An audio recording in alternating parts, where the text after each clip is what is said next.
রাধে রাধে বন্ধুরা, তোমাদের সকলকে আমার নতুন আরেকটি পূজাবিধির ভিডিওতে অনেক স্বাগত। বন্ধুরা, সামনেই আসতে চলেছে ঝুলন পূর্ণিমা, তাই আজ আমি তোমাদের সাথে শেয়ার করব বাড়িতে সহজ সরলভাবে আমরা কিভাবে ঝুলন পূর্ণিমাতে গোপালের পুজো করব। তো চলো বন্ধুরা, ভিডিওটি শুরু করা যাক। আশা করি তোমাদের নিশ্চয়ই খুব ভালো লাগবে। স্নান করে শুদ্ধ বস্ত্রে ঠাকুর ঘরে এসে পুজোর জন্য সমস্ত কিছু জোগাড় করে পুরো ঠাকুর ঘরে আর পুজোর সমস্ত উপকরণে ভালো করে গঙ্গা জল ছিটিয়ে আচমন করে নিলাম। বেটে নেব। চন্দন বেটে চন্দন একটি পাত্রে তুলে নিয়ে এরপর পুজোর সমস্ত ফুল, তুলসী পাতা, ফুলের মালাতে ভালো করে চন্দন লাগিয়ে। ঝুলন পূর্ণিমা ভগবান শ্রীকৃষ্ণের ভক্তদের কাছে বা বৈষ্ণব ধর্মের মানুষের কাছে অত্যন্ত গুরুত্বপূর্ণ একটি উৎসব। শ্রাবণ মাসের শুক্লা একাদশী অর্থাৎ পুত্রদা একাদশীর দিন থেকে শুরু হয়ে শ্রাবণ মাসের পূর্ণিমা বা রাখি পূর্ণিমা দিন পর্যন্ত চলে এই ঝুলন পূর্ণিমা। এই ঝুলন পূর্ণিমা সাধারণত প্রায় প্রতি বছর শ্রাবণ ভাদ্র মাসেই পালন করা হয়। এই শ্রাবণ মাস খুবই পবিত্র একটি মাস। মনে করা হয় এই ঝুলন পূর্ণিমার দিনই রাধাকৃষ্ণের প্রেমের পূর্ণ প্রকাশ ঘটেছিল। শ্রাবণ মাসের অমাবস্যার পরের একাদশী থেকে আরম্ভ করে শ্রাবণ মাসের পূর্ণিমা পর্যন্ত অর্থাৎ এই 5 দিন ব্যাপী এই ঝুলন উৎসব পালন করা হয়। দোল পূর্ণিমার পর একটি শ্রেষ্ঠ বড় উৎসব হলো এই ঝুলন পূর্ণিমা।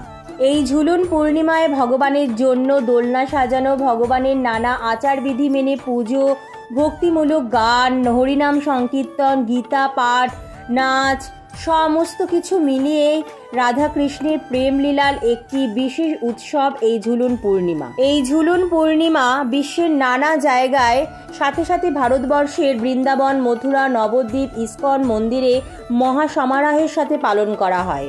পুজোয় বসেই পুজোর সমস্ত উপকরণ ভালো করে জোগাড় করে নিয়ে আচমন করে নিয়ে তেলে প্রদীপ, ধূপকাঠি, ঘিয়ে প্রদীপ প্রজ্বলন করে নিয়েছি। এখন আমি আমার গোপাল সোনাকে অভিষেক করাবো, তাই পিতলের একটি পাত্রে কেশর চন্দন দিয়ে স্বস্তিক চিহ্ন এঁকে তাতে তুলসী পাতা ও কিছু ফুল দিয়ে আমি আমার গোপাল সোনাকে অভিষেকের জন্য নিয়ে এসেছি। কাঁচা দুধ, টক দই, ঘি, মধু ও শর্করা অর্থাৎ চিনি বা মিষ্টি দিয়ে আমি তৈরি করে নিয়েছি পঞ্চামৃত। গোপাল সোনাকে এখন পঞ্চামৃত দিয়ে খুব ভালো করে অভিষেক করিয়ে নিলাম। ওম নমো ভগবতে বাসুদেবায় নমো এই মন্ত্রটি বলেই গোপাল সোনাকে পঞ্চামৃত দিয়ে অভিষেক করানোর পরে এখন পরিষ্কার শুদ্ধ জল, তাতে গোলাপ জল, অগরু, কেশর চন্দন, তুলসী পাতা ও কিছু ফুল দিয়ে স্নানের জল প্রস্তুত করে গোপাল সোনাকে খুব ভালো করে স্নান করিয়ে নেব। বন্ধুরা, তোমরা ঝুলন পূর্ণিমা প্রথম দিন বা ঝুলন পূর্ণিমা যেদিন সমাপ্ত হবে সেদিন গোপাল সোনাকে পঞ্চামৃত দিয়ে অভিষেক করাতে পারো। এছাড়া অন্যান্য দিন তোমরা শুধুমাত্র কাঁচা দুধ দিয়ে অভিষেক করাতে পারো বা নিত্য সেবায় আমরা গোপাল সোনাকে যেভাবে স্নান করি থাকি সেভাবেই স্নান করাতে পারো। গোপাল সোনাকে এখন খুব ভালো করে মুছে নেব আর এরপর গোপাল সোনা শৃঙ্গার করে নেব। আর গোপাল সোনার অভিষেকের এই জল আমি আমার বাড়ির প্রত্যেকের মাথায় একটু করে বুলিয়ে দিয়ে বাদবাকিটা আমার তুলসী গাছ ও ফুল গাছের টবে দিয়ে এসেছি। গোপাল সোনাকে এখন সুন্দর করে সাজিয়ে নেব।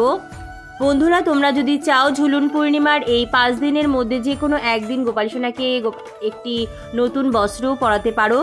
এবছর অর্থাৎ 2023 সালে ঝুলন যাত্রা শুরু হবে বাংলার 8ই ভাদ্র 1430, ইংরাজি 26শে আগস্ট 2023 শনিবার সন্ধে 7:05 থেকে এবং গোস্বামী মতে এই তিথি শুরু হবে বাংলার 9ই ভাদ্র ইংরাজি 27শে আগস্ট রবিবার সকাল 9:33 থেকে এবং এই ঝুলন যাত্রার সমাপ্তি হবে বাংলার 12ই ভাদ্র 1430 ইংরাজির 30শে আগস্ট 2023 বুধবার সকালবেলা। গোস্বামী মতে এই ঝুলন পূর্ণিমার সমাপ্তি হবে বাংলার 13ই ভাদ্র ইংরাজির 31শে আগস্ট বৃহস্পতিবার সকাল 7:59। আমরা ভগবান শ্রীকৃষ্ণের নানা লীলার কথা জানি এবং কিছু যাত্রা সম্পর্কেও জানি, কিন্তু অনেকগুলি যাত্রার মধ্যে আমরা কয়েকটা যাত্রা বিশেষভাবে পালন করে থাকি। যেমন ভগবান শ্রীকৃষ্ণের দ্বাদশ যাত্রার কথা শাস্ত্রে উল্লেখ আছে। আমরা কয়েকটা যাত্রা বিশেষভাবে পালন করে থাকি, যেমন রথযাত্রা, রাজযাত্রা, স্নান যাত্রা এবং এই ঝুলন যাত্রা।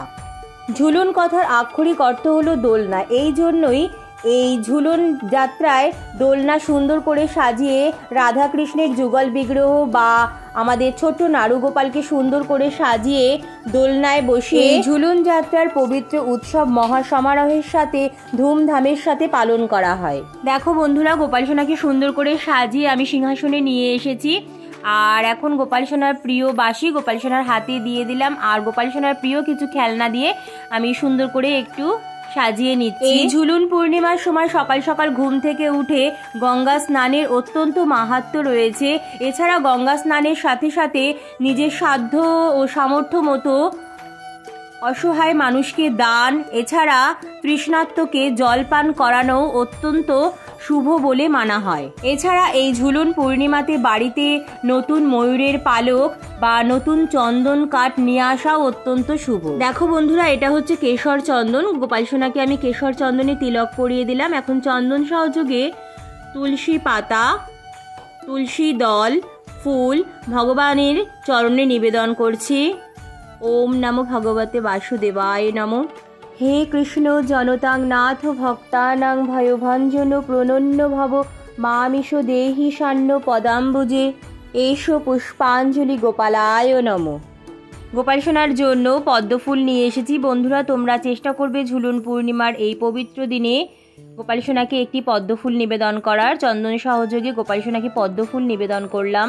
ওম নমো ভগবতে বাসুদেবায় নমঃ। কৃষ্ণায় বাসুদেবায় দৈবকী নন্দায় চ অশেষ ক্লেশনাশায় গোবিন্দায় নমো নমঃ। হে কৃষ্ণ করুণা সিন্ধু দীন বন্ধু জগৎপতে গোপেশ গোপিকাকান্ত রাধাকান্ত নমস্তুতে। হাত জোর করে ভগবানকে প্রণাম করে নিলাম। চন্দন সহযোগে ফুলের মালা পরিয়ে গোপাল সোনাকে সুন্দর করে সাজিয়ে নিচ্ছি। ওম নমো ভগবতে বাসুদেবায় নমঃ। দেখো বন্ধুরা, গোপাল সোনার জন্য আমি ময়ূরের পালক নিয়ে এসেছি। ময়ূরের পালক গোপাল সোনার কাছে সাজিয়ে দিলাম। গোপাল সোনাকে এখন ভোগ নিবেদন করছে নানা রকম মিষ্টি, মাখন, মিষ্টি ও চকলেট, সাথে অবশ্যই পান করার জন্য জল, আর ভোগের থালা গ্লাসে তুলসী পাতা দিয়ে দিয়েছি, কারণ তুলসী পাতা ছাড়া আমাদের গোপাল সোনা বা ভগবান শ্রীকৃষ্ণ ভোগ গ্রহণ করেন না। বন্ধুরা, তোমরা চাইলে এই দিন অবশ্যই গোপাল সোনাকে নিজ হাতে রান্না করে খিচুড়ি, লুচি, সুজি, পায়েস, পোলাও ইত্যাদি বা নানা রকম ফলের ভোগও নিবেদন করতে পারো। এরপর ভগবানের আরতি করে নিচ্ছি।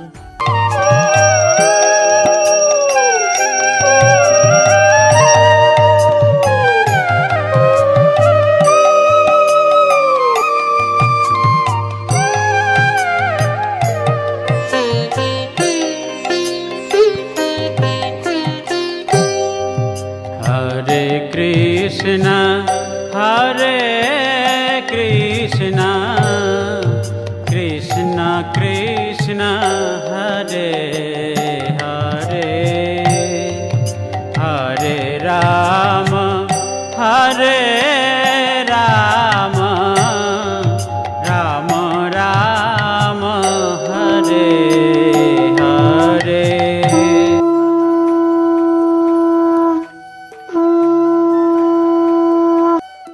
নীলোৎপলদ শ্যামং যশোদা নন্দন নন্দম গোপিকা নয়না নন্দং গোপালং প্রণমাম্যহম। পুজোয় হয়ে থাকা ভুল ত্রুটির জন্য ক্ষমা চেয়ে সকলের মঙ্গল কামনা করে হাত জোর করে ভগবানকে প্রণাম করে নিয়ে নিজ হাতে গোপাল সোনাকে একটুক্ষণ খাইয়ে দিচ্ছি। এরপর গোপাল সোনার হাতের বাঁশি পাশে রেখে ভগবানকে ভোগ গ্রহণের জন্য অনুরোধ করে কিছুক্ষণ চলে যাব ঠাকুর ঘর থেকে বাইরে। ততক্ষণ গোপাল সোনা নিজের মতো করে ভোগ গ্রহণ করে নেবে। কিছুক্ষণ পর ঠাকুর ঘরে ফিরে এসে গোপাল সোনার হাত মুখ খুব ভালো করে মুছে দেবো।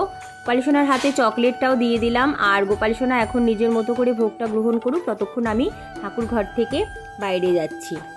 কিছুক্ষণ পর হাতে একটু আওয়াজ করে ঠাকুর ঘরে ফিরে এসে গোপাল সোনার হাত মুখ খুব ভালো করে মুছে দেব।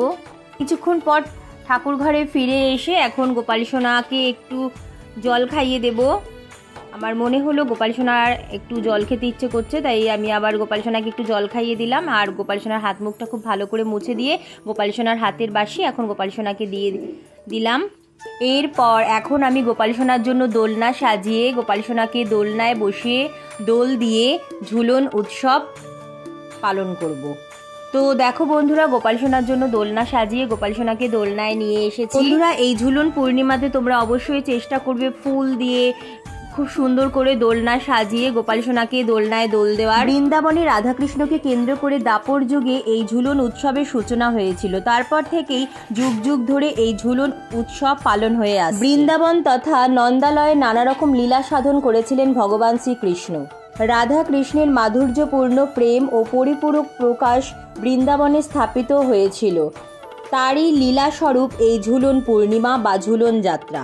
বন্ধুরা, ঝুলন পূর্ণিমার এই 5 দিন ব্যাপী সুন্দর করে দোলনা সাজিয়ে রাধাকৃষ্ণ বা গোপাল সোনাকে দোলনায় দোল দিতে হবে।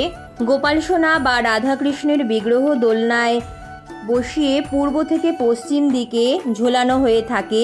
এখানে ভগবান শ্রীকৃষ্ণ হলেন প্রকৃতি এবং রাধারানী হলেন তার পরম ভক্তি স্বরূপিণী।